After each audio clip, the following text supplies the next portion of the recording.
The broadcast is now starting. All attendees are in listen-only mode.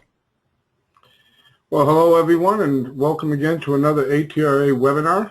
Today's presentation is sponsored by SEAL Aftermarket Products. We'd like to thank them for making the webinar free and available to everyone as far as members and also non-members of ATRA. Today's presentation will be a little bit different. We've been provided with a short video from SEAL Aftermarket Products. We're going to show you that in a moment. I would like to mention also that we would like to have some feedback from you guys as far as what you think of having some short videos put in some of the webinars coming up in the future to enhance some of the tech that we've been trying to present in our webinars. SEAL Aftermarket Products engineers and manufactures Toledo Transkit with the rebuilder in mind, including everything you need to get the job done right. Toledo Transkit is the #1 choice of installers because of all the intensive research and development that goes into each component in every kit. Like re-engineered valve body gaskets, preventing EPC damage by eliminating the shredding you get from original equipment, plus all of the extra essentials that are included, like spring and screen filters that should be changed at overhaul. Toledo Transkit even includes loose valve body gaskets that fit all 19 bonded separator plates. At SEAL Aftermarket Products, we don't just make kits, we make kits better. Ask for Toledo Transkit by name.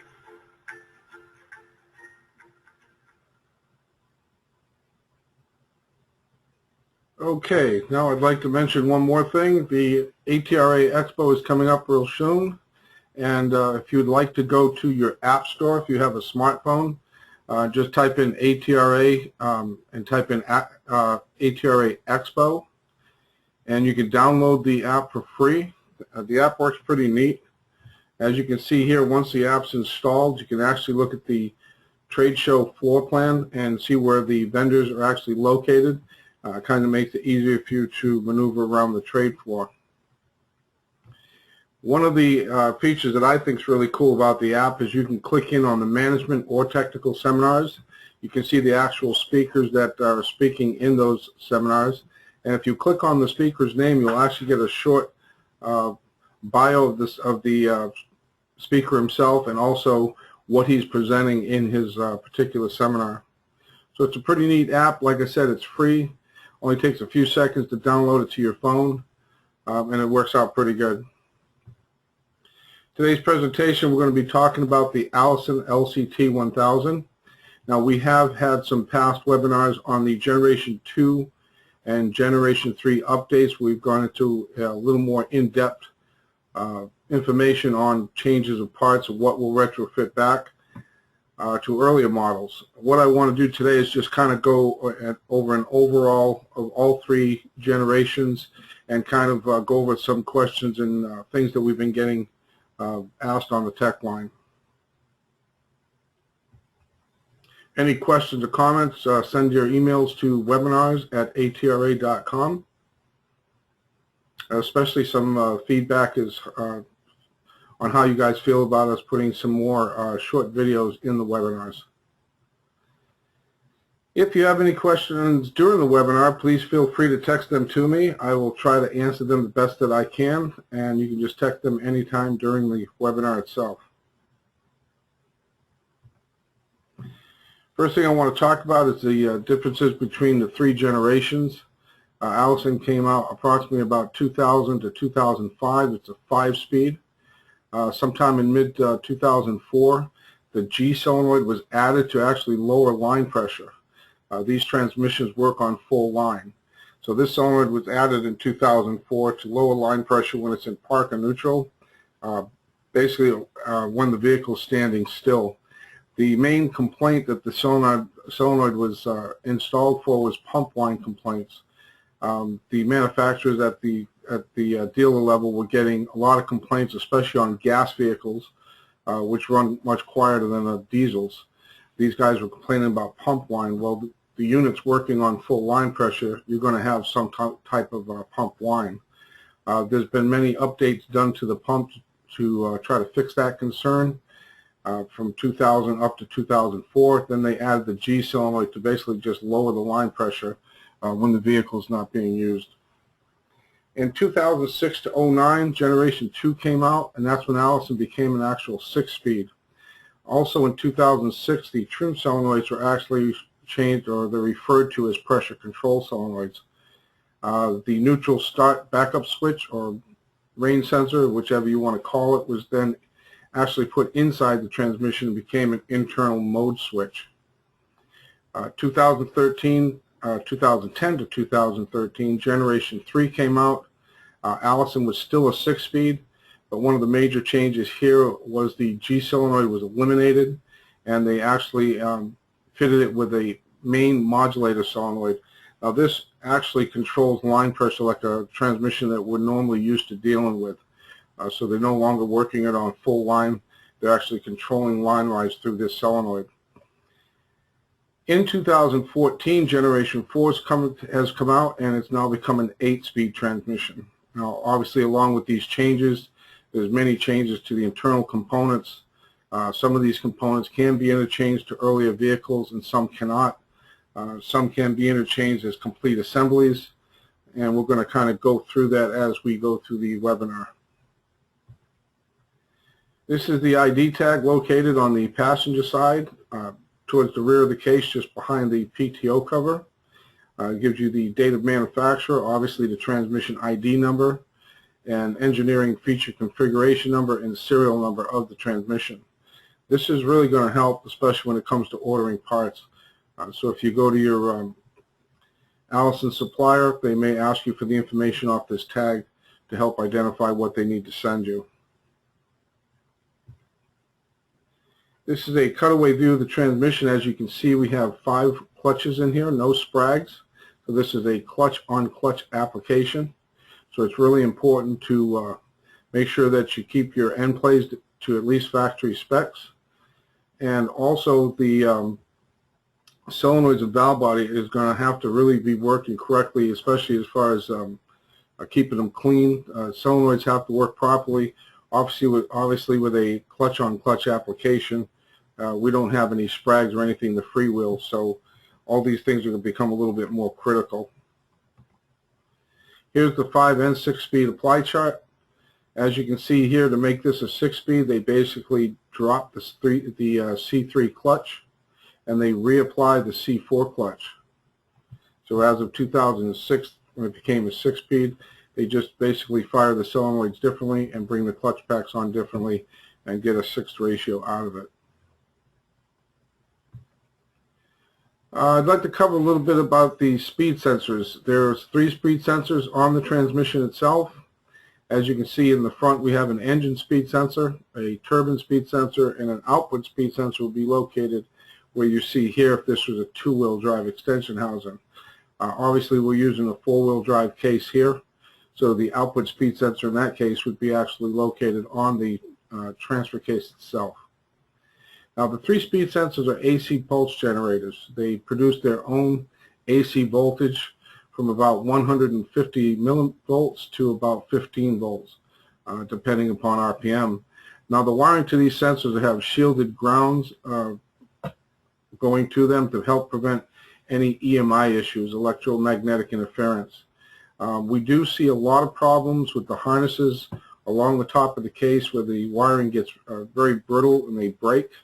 And we also see areas where they rub through. Now, a little bit about the engine speed sensor. It's actually monitoring the dimples on the torque converter itself. And the gap between the sensor and those dimples are about 33 thousandths. Now, it's real critical to make sure that these dimples aren't damaged like you see the one here on the right. This particular torque converter actually caused TCC surging, engine surging, and there were no codes stored anywhere. We got the call on it, and we even took the scan tool data and went to grafting mode, took snapshots, and still couldn't find the glitch. It wasn't until we actually put an oscilloscope on the sensor itself, and every once in a while you could see a slight glitch in the pattern, the wave pattern that was going by, and that's how we discovered the issue with the dimples on the torque converter. Good point is, in 2007, apparently the manufacturer felt there was no need for it, maybe due to issues with, complaints on warranty, whatever. They've eliminated it in 2007. So everything 2008 and later, that sensor won't be there. The turbine speed sensor, the one that's located just above the PTO cover, it's actually monitoring the teeth, as you see here on the PTO drive gear. That's attached to the C1, C2 clutch drum. Again, output speed sensor will be located there on the tail housing if this was two-wheel drive, and for four-wheel drive it's located on the transfer case. A quick look here at the valve body. This is a 2003 valve body. We have 3 shift solenoids that are normally closed. We have 2 trim solenoids. Trim solenoid A is normally closed. Trim solenoid B is normally open.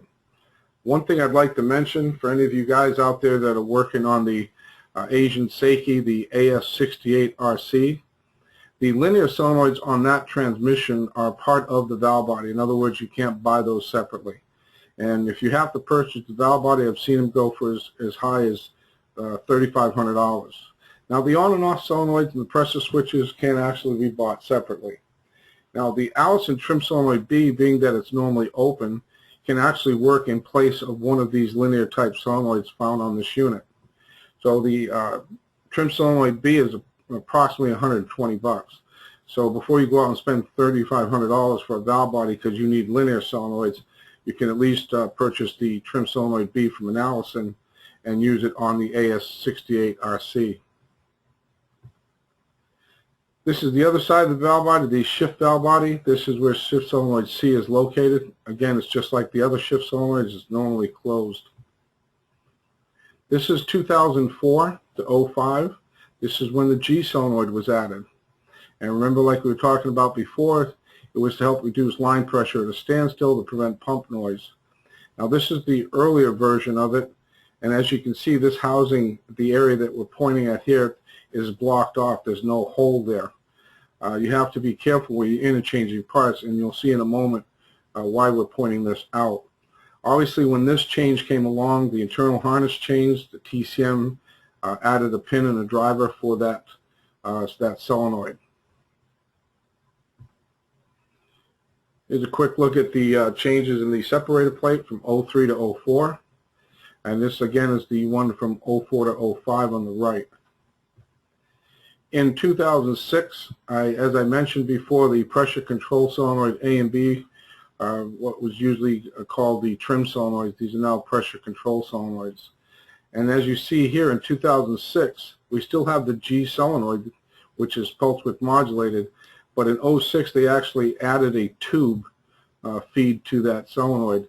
So if you happen to go through some cores and you grab the housing and the solenoid out of an 06, you don't want to use that on an 05 or earlier. Obviously, you would have a tremendous leak in the hydraulics here. When this change came about, obviously there was some hydraulic changes also to this valve body because of this tube being added. There's a few other changes made in 2006. Like I said earlier, we did do some webinars earlier on the Generation 2 and the Generation 3, a little more in-depth as far as all the parts that were changed. These are some of the most common parts that were changed over in 2006. On the left, you have the name of the part, you have the previous part number, and the 06 and up later part number also listed there. 2010, things got a little bit different. First thing they did was eliminate the G solenoid. They now have a main modulating solenoid. Now this one actually controls line pressure just like a transmission that we're used to before this. So now we're controlling line rise with the solenoid, and we're not just dropping pressure at a standstill.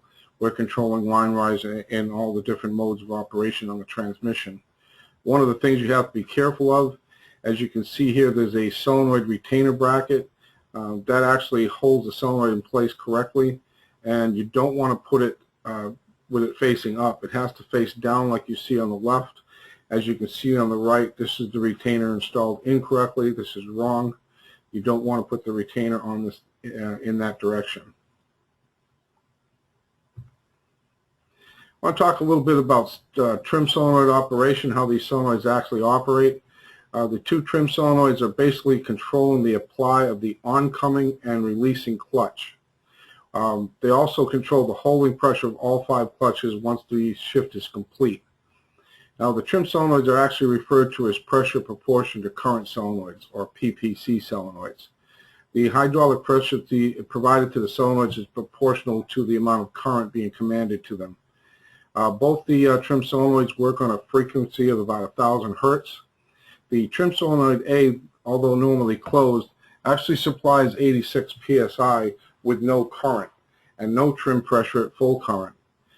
This solenoid is also used for fail-safe in case there's any type of a code or loss of power to the TCM. So that solenoid is crucial to fail-safe operation. Now, trim solenoid B is normally open. Obviously, it supplies no pressure with low current.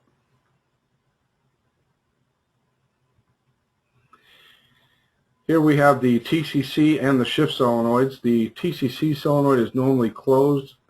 It is a pulse width modulated solenoid operating on about 100 hertz during the shift. The percentage time of the solenoid, the on time, is referred to as the actual duty cycle. Now, shift solenoids C, D, and E are normally closed solenoids. They supply full line pressure when on and exhaust line pressure when they're off. Now, each solenoid has a shift valve that goes to it. So you have shift solenoid C, D, and E, along with a shift valve C, D, and E also. Now, one of the things I want to mention here on the pressure switch assembly, this manifold is not like what we're used to using or dealing with on like a 4L60 or a 4L80, 4T65. All the previous GM units, the pressure switch actually monitors manual valve movement. Now, manual valve movement on this one still affects the pressure switches, but the actual pressure switches on this manifold are actually monitoring the shift signal. So each shift signal, C, D, and E, is monitored by its own pressure switch. The shift valve pressure switches are all normally open. We have the temp sensor located there also, and we do have a pressure switch for reverse, which is normally closed. You can see the earlier version of this. They had 2 pressure switches on it that weren't used. Later on in 2010, they actually eliminated them, as you can see on the picture on the right. These are the codes you'll find associated with the pressure switches. Now, one of the things that guys seem to jump the gun is when they see a pressure switch code, the first thing they want to do is replace the pressure switch. These codes can be caused by a number of things. Obviously, if the pressure switch itself is not working, and when the computer commands a particular shift and the switch doesn't work, it's going to pop out one of these codes. One of the things we have to remember, obviously, if we have any faults to the clutch circuit itself, valve body issues with valves sticking, or even if the shift solenoids themselves are mechanically not working and not even setting codes, could also cause these 3 codes for the pressure switches. To me, the easiest way to check this, basically hook your scan tool to it, key on, engine off, go to your data stream for the pressure switches, and drop the pin and just basically hang the pressure switch down, still connected to the vehicle, and then just press in and out on the pressure switches and watch the pressure switch state change on the scan tool data. It's also another good time that you can actually go in and air check the clutches. One of the things I want to mention also is this valve body is very sensitive to debris. These valves get easily stuck, and we're going to talk about the one most popular code that I get for a valve being stuck a little bit later on.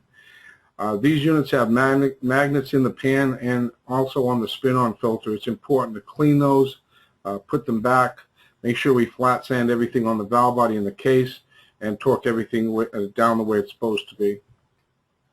This is what I was talking about earlier. There's your pressure switch logic that you would find on the scan tool. Obviously, we need a scan tool that'll give us, that's capable of giving us this data. But that's the easiest way to go in there and check it. A little bit here about the neutral start backup switch, or what they call the NSBU switch. This switch has given us a lot of issues over the years with this unit. Wrong gear starts, no backup lights, setting codes. A lot of this is contributed to the fact that these vehicles are used a lot off-road and construction sites. They get a lot of mud, water, snow, and stuff in the actual connections. One of the first updates they did was they added an inside seal, as you can see here on the right, and they also added a plastic outer weather shield. They changed the color of the sensor so it's easier to identify it. Those are the first major changes we saw here. Now, they also have repair pigtail harnesses, one for the 7-pin and one for the 4-pin. They come with heat shrink connectors and all that, and you have the part numbers listed there in your handout.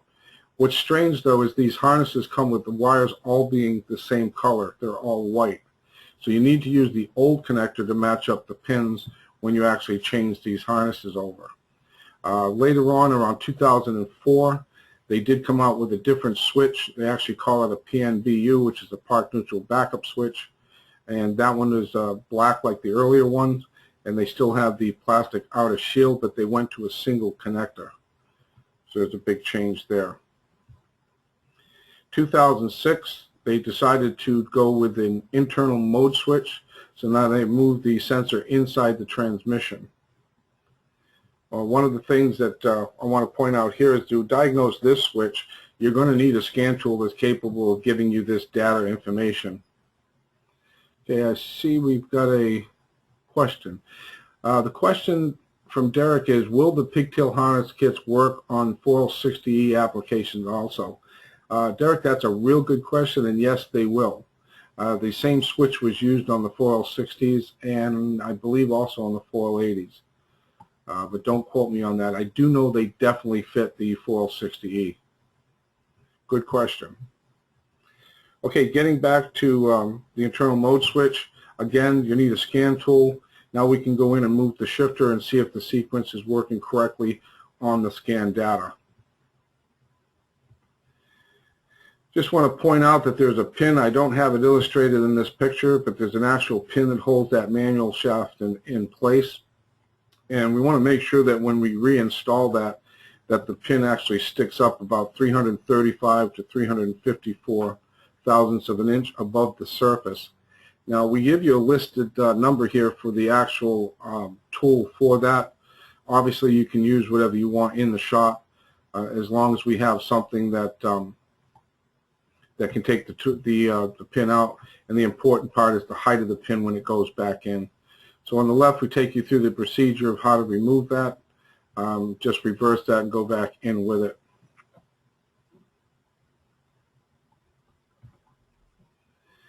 This is the main valve body that you'll find on the 2000-2009.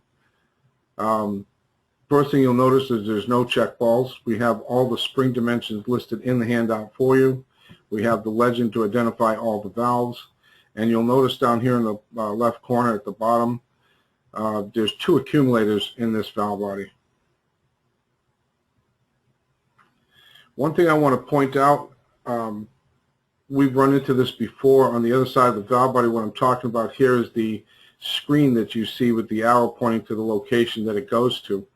I had a vehicle called into me that was several miles from a shop here in Florida, and when the vehicle quit moving, the first thing he noticed where the Prindle lights were, it would say shift inhibited.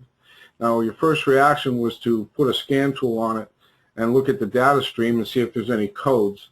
Now, this vehicle was stuck in neutral. It was basically defaulted to neutral. Even disconnecting the harness didn't help it engage. It would stay in neutral. So when they put the scan tool on it, there were no codes stored, and the range signal looked correct on the scan tool data. Again, shift inhibited does not mean that it's something with the shifter itself. It's just the computer's way of letting the driver know that at this point we're going to be in neutral and we're not going anywhere because we're just going to inhibit any shift you attempt to make. It's kind of a crappy way to do it, but that's Allison's fail-safe feature. Now, what we found was we took someone took the unit out and went through it, couldn't find anything wrong internally. They changed all the electronics on it, and it still didn't move. When the guy took it to the dealer, he was told at the dealership that it was $6,000 for a reman and there was a 6-month wait. Basically, we ended up towing it down to South Florida. It cost quite a bit of money, but we towed it down. And what I did was I had them remove the valve body. I found that screen restricted with a lot of debris in it. And even though the transmission was pretty much cherry, there was enough debris in that screen to cut off the oil to all the solenoids. And once that happened, it went to shift inhibit, and that's all that was wrong with the vehicle. Basically, we cleaned the screen out, put it back in, put the valve body back, and down the road it went. While we're here, I'd like to mention what you see in the red square box on the legend is the E-shift valve. This shift valve seems to want to hang up even if just the wind's right. There are tools in the aftermarket you can purchase to go in and kind of clean up the bore. I've had guys tell me that that valve wasn't sticking when it came in. All they did was take the tail housing off a two-wheel drive to fix a rear seal leak, put it back together, and the valve would start hanging. Like I mentioned before, it's real important to keep these valve bodies clean, torqued right, and flat sanded.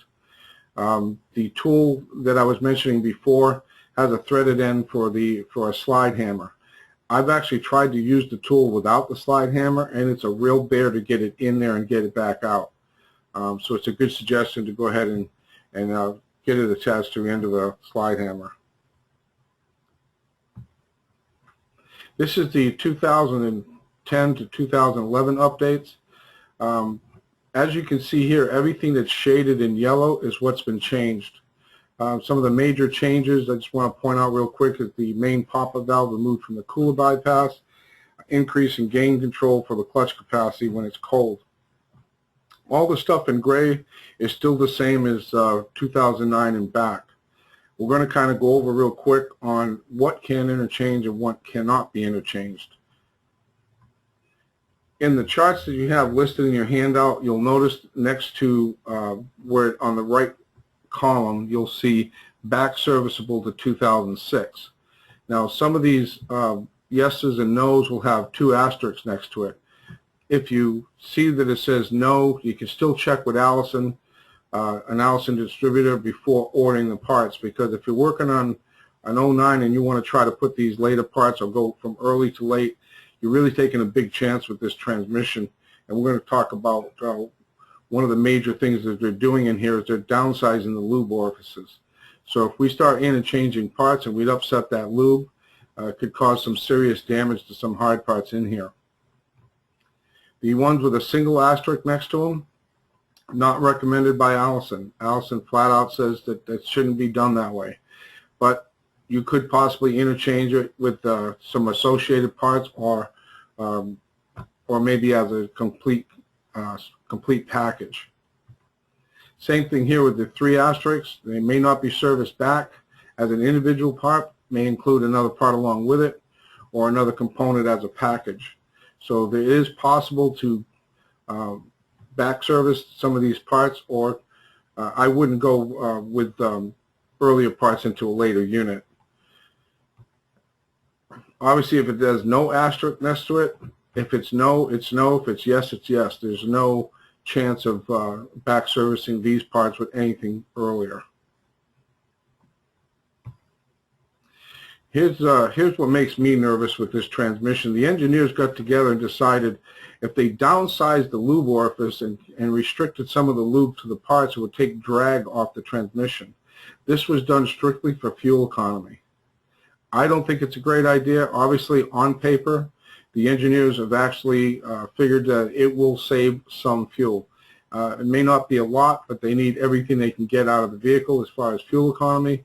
So this is one of the engineered changes that they've done to this. Again, here's the main shaft we're looking at coming into the trans, and this is the lube orifice that goes up to the clutch pack. So if they downsize that, less drag on the transmission when the vehicle's moving, and it saves fuel. This is the C1, C2 clutch housing, and you can see they've done the same thing here. We give you the updated part number, and we also show you what's included as far as other part numbers that go along with this. This will back service previous models. So you have all that information in your handout material. This is the updated shaft. This is what they, this is what they call the ground sleeve and bushing. We refer to it as a stator support shaft. We give you the part numbers of what can be changed and can't with this. Also, you'll notice on the 2010 and later, they went to a double friction clutch for TCC operation, and they've actually changed the one-way roller clutch in there. Instead of a Sprague, they're using a one-way roller clutch. That also improves durability of the converter. This converter is not designed to back service anything previous to it. One of the other things you can do if you're trying to ID the converter, in between the converter pads themselves, you'll see some swedge marks on the outside. So that's the easiest way to do that. Okay, Dave is posting a comment here. The bore tool that I was talking about for the valve body, if you guys want to write it down, that's up to you. The one he has is from Sonax, and the number for the tool is 37000-02, B as in boy, S as in Sam, T as in tool. So that's the bore sizing tool from Sonax. Thank you, Dick.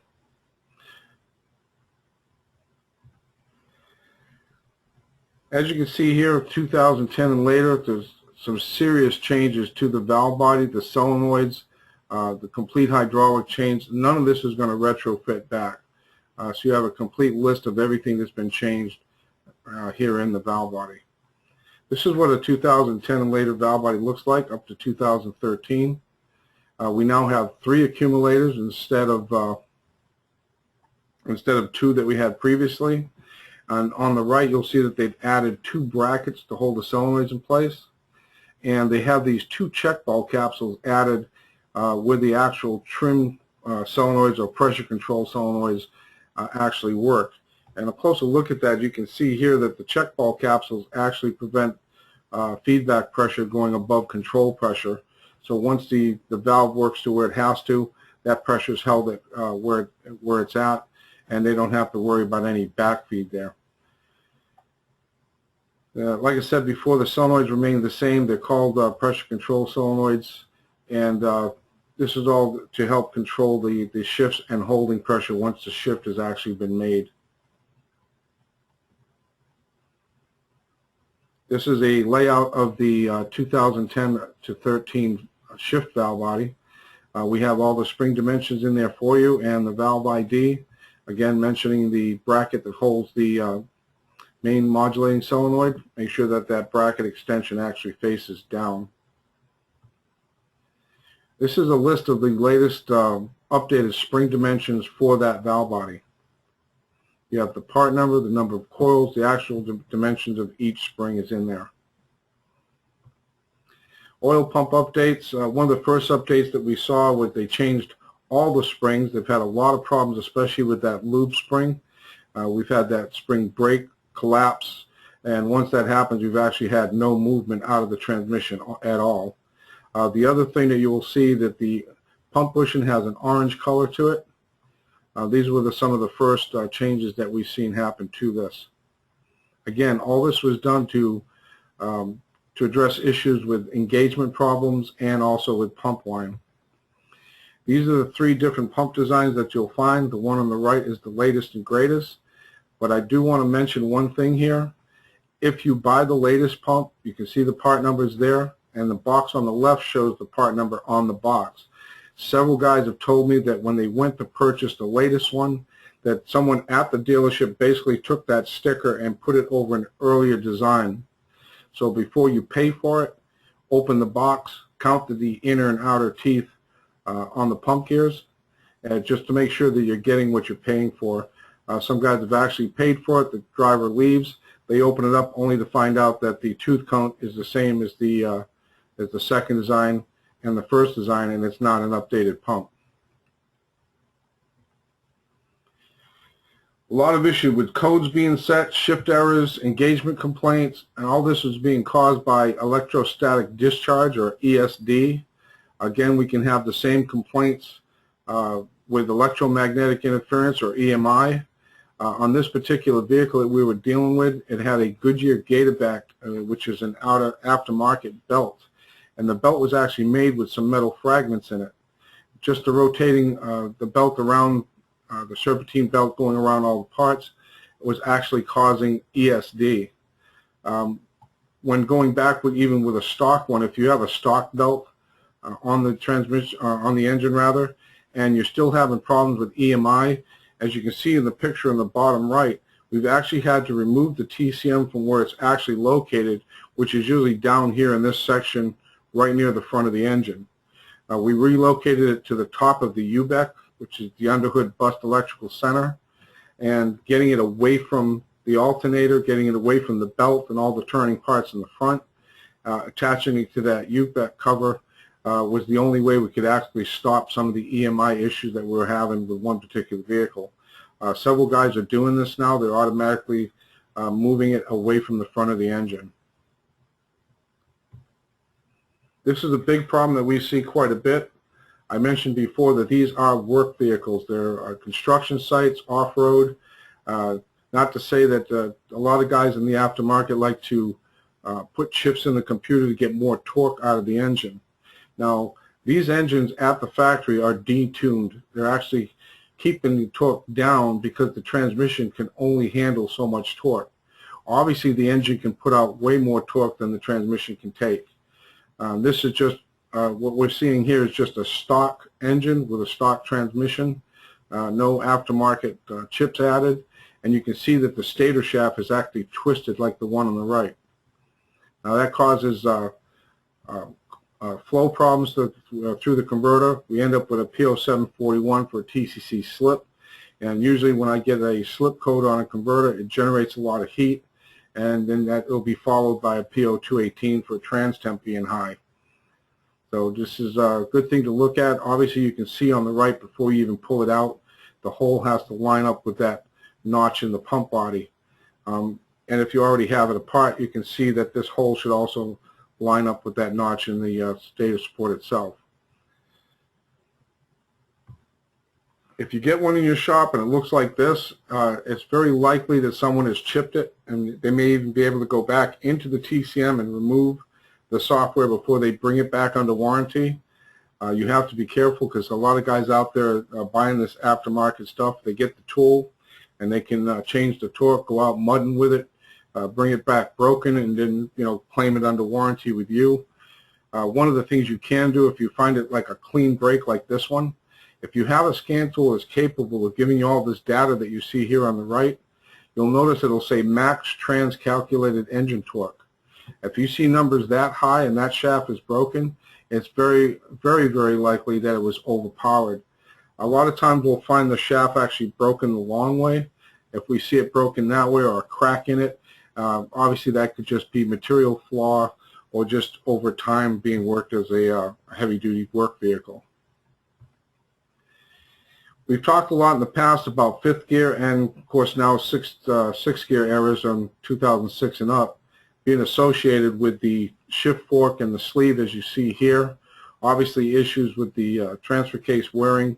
We have this clip that can help prevent that with a pump ride that actually starts to wear the transfer case. We've discussed this before in the past, but what I would like to mention now is we're seeing a lot more problems in the back half of the transfer case. Now this, you can see, this is where the output speed sensor goes, right in this hole here. Now if you get one in, what you'll probably find is this snap ring groove right here will be worn out. Now this allows that back half of the drivetrain to move back and forth. Obviously if it moves enough or it upsets the output speed signal, we're going to have ratio codes, may even fall out of gear or neutral out when you're going down the highway. One of the other things I want to mention, we're seeing more and more now, the actual bore where the bearing is held. We're seeing that bore wearing out tremendously. Guys have actually gone and replaced the back half of the transfer case, only to find it come back a few months later with the same issue. If you do have one where the bore is actually worn out, you need to go to the front of the transfer case. You'll more than likely find that the bore of that bearing up front is starting to wear also. It may not look nearly as bad as the back half, but if you don't fix the case problem in the front, it'll just repeat the case problem in the back. Obviously, the drivetrain's not being held center, and it puts more load on the backside, and that starts to wear out a little bit quicker. Well, that's it for today's presentation. Again, I want to thank SEAL Aftermarket Products, and I want to thank all you guys out there for sitting in with me today. I appreciate it. I hope I see you guys at the next webinar. If you have any questions, do me a favor and just click on the little hand by your name. That tells me that you're actually texting something in so that I don't close out the webinar too soon. Okay, good question. I've got a question from Craig. He's saying he did not receive the handout material for this webinar. Okay, what you could do is at the beginning of your presentation, you can either email there or you can email me personally. I will make sure that you get it. My email is msou, Z as in zebra, @atra.com. Now I want to show you one of the things that we've been getting a lot of questions about the handout material. When you receive this email invitation that you see here on the screen, you should have received this, and when you did, you can see here that if you want the Adobe file of the handout material, you just basically click here and get the presentation downloaded right onto your computer. So the next time you receive this email, that's one of the first things you want to do is go ahead and click on that.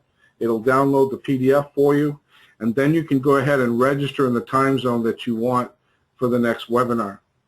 Now while you're at it, to keep receiving this email without having to be invited, just go ahead and join our mailing list right here at the bottom left side. Click on that. It'll add your email in. These will automatically be sent to you as the webinars come out. And as each one comes out, just basically click on that red word here, and you can get the handout material. One comment made by Robert was he feels that the link should be sent with the confirmation email, not the seminar announcement. I have no control over that. The people that put this together thought it out the way that they should, the way they want it to be done.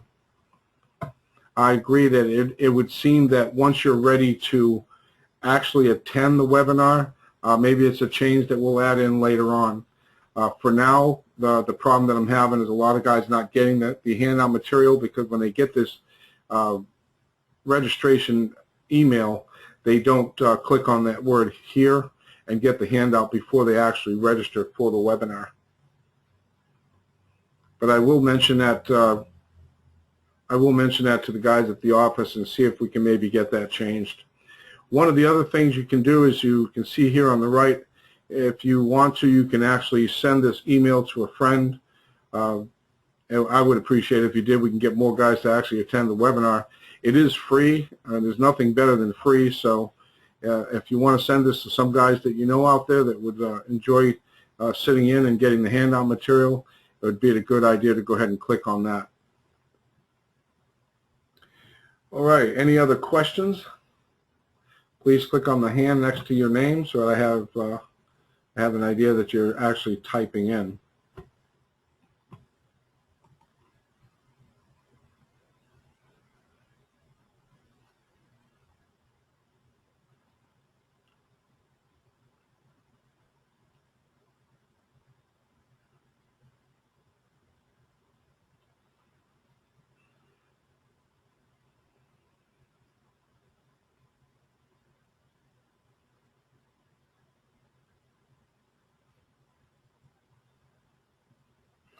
Okay, I want to thank you all again for attending. I appreciate your participation. I appreciate you guys sitting in and watching our webinars. So I hope I see you in 2 weeks. The next one we'll be doing will be in 2 weeks from today, and it will be on Honda reprogramming. So that's the next webinar coming up. Thanks again, guys, and see you next time.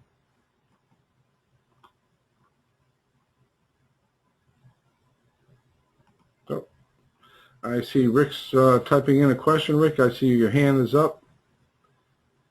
I'll hold out a little bit longer for you.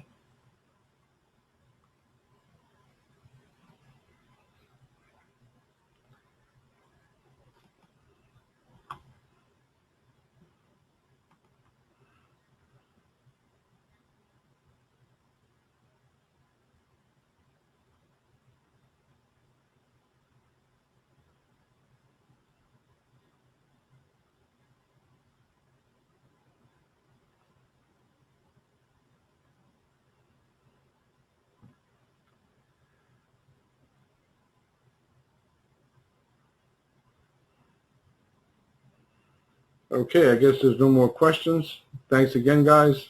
See you in 2 weeks.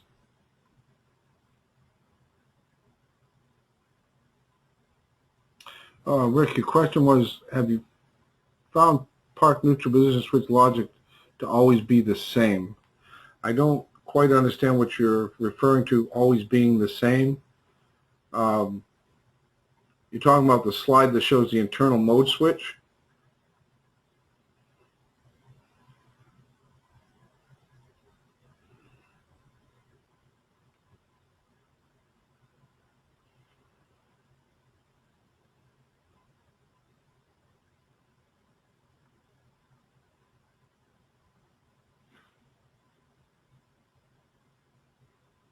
I think if the logic is not changing with the shifter movement, it sounds to me like we have either a wiring problem or we found a problem with the switch itself.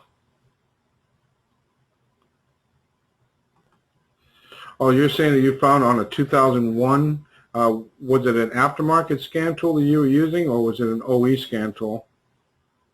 Because the chart that I showed for all those model years is the same.